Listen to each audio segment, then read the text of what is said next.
আমার ভাই রিদওয়ান শরীফের ও রাতে যখন আসে তো নিচের যে মেইন গেট ওটা খোলার শব্দ হয়।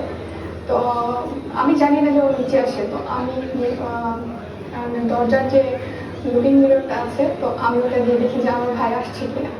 তো যখন দেখি যে ও আসছে, ও কলিং বেল বাজানোর আগে আমি গেটটা খুলে ওকে সারপ্রাইজ দেওয়া, মানে গেটটা খুলে আর কি ওকে আগে আমি দাঁড়িয়ে থাকি, তো ও হচ্ছে আমাকে দেখে যে ও কলিং বেল বাজানোর আগে কিভাবে বুঝলাম আমি যে ও আসছে, তো ও মিষ্টি করে একটু হাসি দিল।